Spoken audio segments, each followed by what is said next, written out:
Hi there, Ruru here. This video pertains to the module on Reading in Academic Life, Part 1, Psychology. Academic or scholarly articles or essays are the foundation of how scholars communicate with each other. Just to get us started, let's say that there are two major competing fields of study in higher education, and those fields are the liberal arts, which includes literature, psychology, political science, philosophy, and many others. The other major field is commonly known as STEM, or also known as the hard sciences, which includes science, technology, engineering, and math. In the liberal arts, in academic or scholarly articles, authors investigate a problem or an issue, and they show you evidence, and they present their conclusions based on their findings. Authors make claims, in other words, they give you their educated opinions about the problem or issue at hand. They hope their research and evidence will appear factual, or at least reasonable enough to persuade the reader. Carol Dweck is a famous psychologist from Stanford University, and she has been studying. She's been studying and trying to prove the theory that believing in yourself positively affects the outcome of your abilities and your accomplishments in life. A while back, Dweck coined the terms growth mindsets and fixed mindsets, which have been widely used in popular psychology and in the media. This article, The Remarkable Reach of Growth Mindsets, is an overview of Dweck's extensive research. In it, she talks about several studies that she has conducted over the years about people's mindsets, mostly children and teens. A study is a form of research or investigation where the researcher investigates certain outcomes in certain groups of people, and then they collect data over a period of time. And that data is later interpreted and published with the researcher's conclusions. This article is good for you to look at because Dweck supports her claims and conclusions with lots of compelling evidence, which some of it is factual. A fact is undeniable. Today is Tuesday. It is a fact. It cannot be debated. Right now, you are watching this video. That's a fact, right? Can't be debated. Paradoxically, though, right now I am recording this video, which is another fact. Joseph Biden is the President of the United States. That's a fact on this day, the 20th of April of the year 2021. A claim, however, is an opinion. Biden is a good president. This is a claim, not a fact, and it can be debated. Right now, you are learning so much from watching this video. This is another claim. I wish it were a fact, but it's just another claim because only you can tell how much you learn.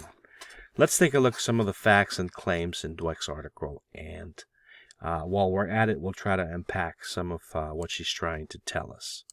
Okay, so this is the article, The Remarkable Reach of Growth Mindsets. Notice the main idea or a central idea is right here in the subtitle. Believing in people's ability to change can help thwart teen depression, spur workplace creativity, and ease political conflict. That's a big claim. The belief in yourself and others' ability can do all this stuff. Wow, that's great. Sounds great, right? Okay. So, highlighted in green, I have the claims, or some claims. Highlighted in pink are some facts or some interpreted facts, and we'll walk through them. All right. What is growth mindset according to Dweck? Well, it's a yes attitude. It's a problem-solving attitude. It's the belief that you can do it. It's the self-efficacy belief that I can do it, and I'm going to try. Even if I fail, I'm going to try again. All right. A fixed mindset, on the other hand, is the opposite. Is the belief that you can't do it, that you have limited abilities, and that you can't do anything about it, and you'll never change because you're not talented. Okay. So, here's the first claim here. Students with a growth mindset are not as worried about looking intelligent, and so they take on more challenges, persist longer, and are more resilient in the fact of setbacks. In contrast, those with a fixed mindset tend to see challenges as risky and effort and setbacks as a sign of limited talent. All right. So that is a big claim right there. What she's saying to us, which is valuable, is that error and setback is a natural part of the process, right? You fail, so you try again, right? And the growth mindset, the person with the growth mindset is aware of this and is willing to do that. The person with the fixed mindset, according to Dweck, does the opposite. I'm going to fail, so I'm going to stop right there, and I'm not going to try again. All right. So that's a major claim right here in green. Now here in pink, you see one of the first facts. In 2014, these two people and I studied 10th grader, 147,000 10th graders in Chile. This can all be verified. Okay, so they're facts. This over here in pink is an interpretive fact. This is their finding. This is how they are interpreting the facts that they found.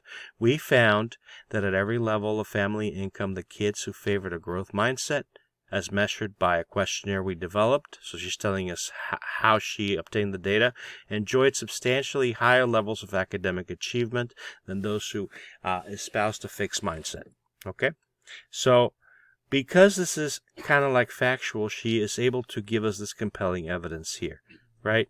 This is their findings. It sounds reasonable, okay? And it's 147,000 10th graders. That's a lot of students, okay? So it's quite compelling.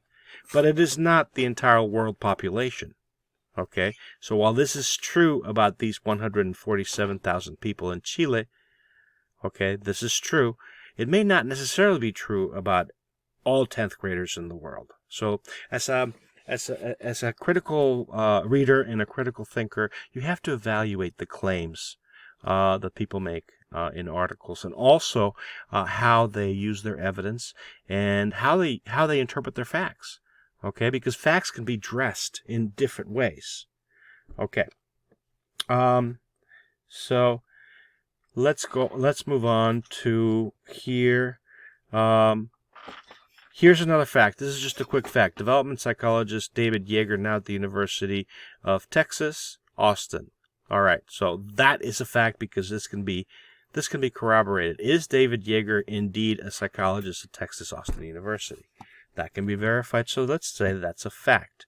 All right, people with fixed mindsets, basically what she's saying is, have these labels and they see themselves as losers. All right. Does everybody with a limited or fixed mindset see themselves as losers? Well, there's no way to prove that. But she's done so many different studies that her research is it is very compelling. All right. Here's an interpretive fact right here. We found that when adolescents in a fixed mindset experience or recalled exclusion and rejection by the peers, they harbored more shame, hatred, and fantasies of violent rage. This I didn't highlight, but this should be in pink because this is an interpreted fact. This is what they found. Okay, more adolescents with fixed mindsets feel more shame and hatred, and they tend to be more violent. All right. Then let's take a look at claim. And here there's another study, so that's another fact. Notice how she's giving us all the data of the different studies that she's done. So this essay encompasses a large period of time and many different studies that she's done as an overview. It's like a survey of the different possibilities of the different studies that she's done. So it sounds like she knows what she's talking about, right? And here's a claim. The social effects of mindset apply to adults as well as teens. Thinking of ourselves as capable of growth can help us weather difficult periods full of judgments and setbacks. And if we can see our adversaries as capable of growth, we can interact more successfully with them.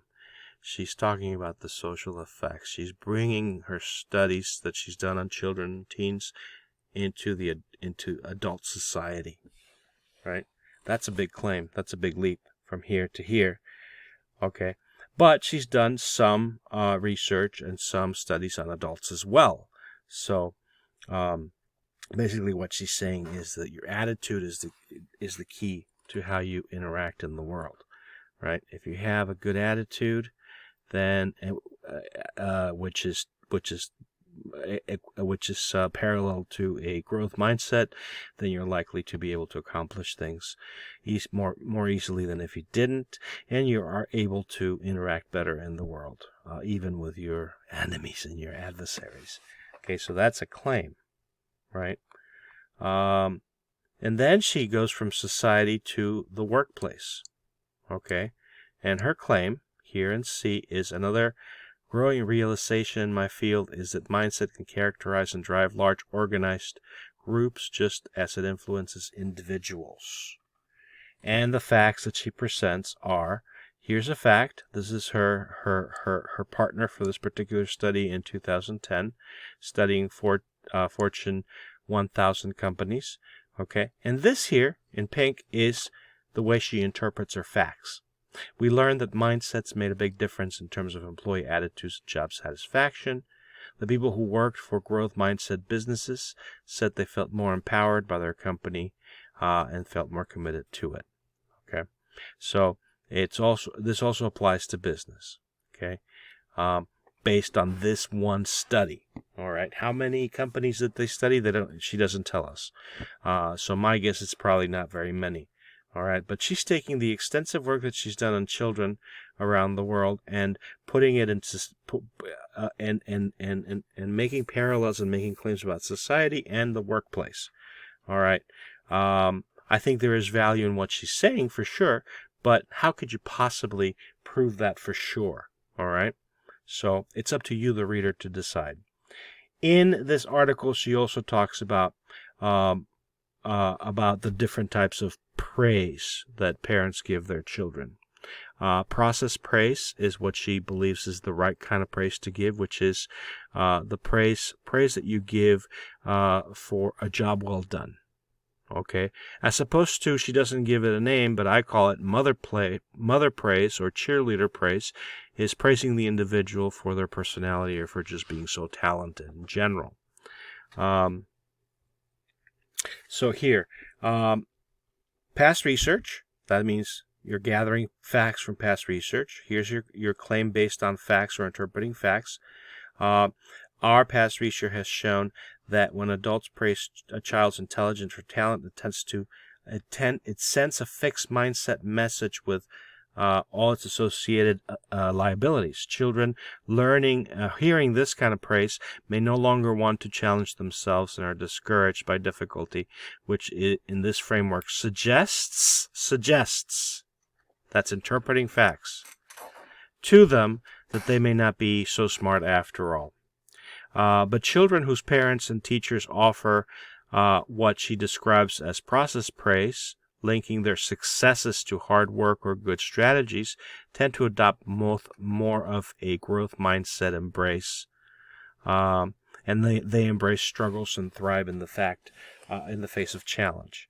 Okay, so process praise versus mother praise. And she is gathering facts from the studies that she's already told you about. And her claim is that if you praise the children for their process, for their jobs done, then they're more likely to develop growth mindsets as opposed to those if you praise them just for being so beautiful and talented and smart, they're not likely to rise to the challenge. Okay, so praise the process, praise the job, praise the practice. Don't praise the theory. Don't praise the individual themselves. Okay, and then pretty much you need to decide what you think about this article. Okay, I think she presents fairly compelling evidence for her claims, and I think there is some value in what she has to say. But ultimately, this, as many facts as she has, this article is composed of a lot of educated and well-studied claims, and she's making certain conclusions. All right, is it true? Is it not? Well, that's up to you, dear reader, to decide. And that is all for now.